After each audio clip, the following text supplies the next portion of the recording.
એ શ્રીમદ ભાગવત જીવ માત્રનું જે કલ્યાણ કરે છે. આમાં એવું નથી કે જે કથા સાંભળે છે, કથાનું આયોજન કરે છે, કથાનો યજમાન બને છે એનું જ કલ્યાણ છે, એવું નથી.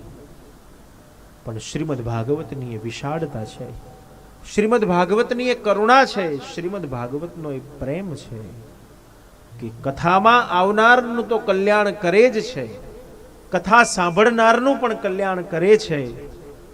પણ આ સમગ્ર શ્રીમદ ભાગવતના આયોજનમાં જેણે જેણે પણ પોતાનો સાથ સહકાર આપ્યો છે એ દરેકનું કલ્યાણ કરે છે.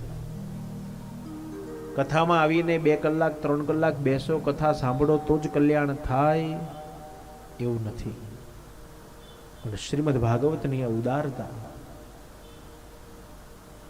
ભલે કથામાં ન બેસી શકે, કથાનો એક શબ્દ પણ કાનમાં ન જઈ શકે, પણ શ્રીમદ ભાગવત કહે છે હું ધ્યાનમાં રાખું છું કે જેણે જેણે પણ આ સેવા યજ્ઞમાં કઈક સેવા કરી છે. કોઈએ ગાડલા પાથરવાની સેવા કરી હશે, કોઈએ ખુરશીઓ પાથરવાની સેવા કરી હશે, કોઈએ પાણી પીરસવાની સેવા કરી હશે, કોઈએ આ કથા મંડપને સ્વચ્છ રાખવા માટે બુહારીની એટલે ઝાડુ મારવાની જેણે સેવા કરી હશે. આ બધાયનું કલ્યાણ કરનાર તે શ્રીમદ ભાગવત છે. પ્રત્યેકનું ધ્યાન રાખે છે તે શ્રીમદ ભાગવત. આપણે તો કેવલ એક વ્યક્તિને કે એક સમાજને કે કોઈ એક મંડળને ધ્યાનમાં લઈને બેઠા હઈશું, પણ શ્રીમદ ભાગવત કહે છે મારે તો હજારોને ધ્યાનમાં રાખવાના છે. અને રાખે છે, પ્રત્યેકનું ધ્યાન એ ઠાકોરજી રાખે છે.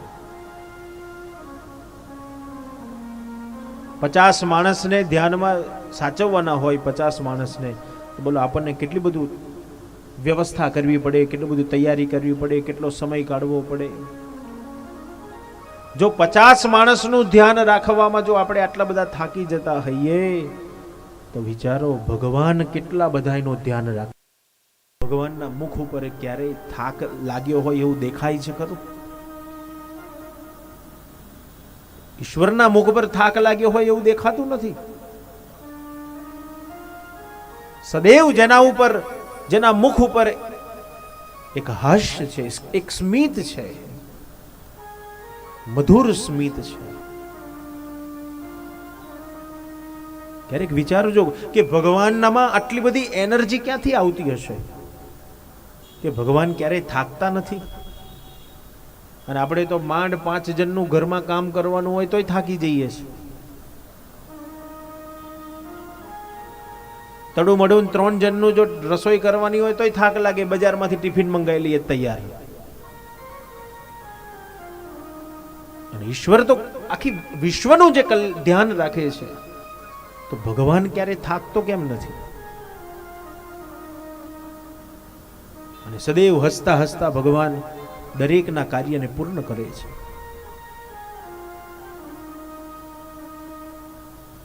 તો ઈશ્વરને એના ભક્તોના અધૂરા કાર્ય પૂર્ણ કરવામાં આનંદ મળે છે. તેથી ભગવાનને થાક લાગતો નથી. અને ભગવાનને કદાચ જો થાક લાગતો પણ હશે ને, તો મારો વિચાર, મારું મન એમ કે છે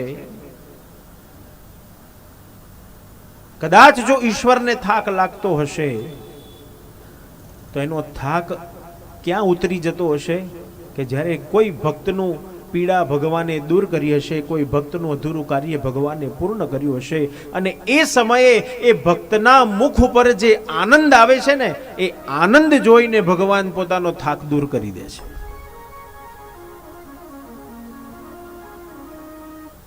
બસ આ શીખવાનું છે આપણે કે બીજાના આનંદમાં આનંદિત થઈ જાઓ, બીજાના સુખમાં સુખી થઈ જાઓ, અને બીજાના દુઃખમાં દુઃખી થઈ જાઓ, તો તમે સાચા વૈષ્ણવ કહેવાઓ.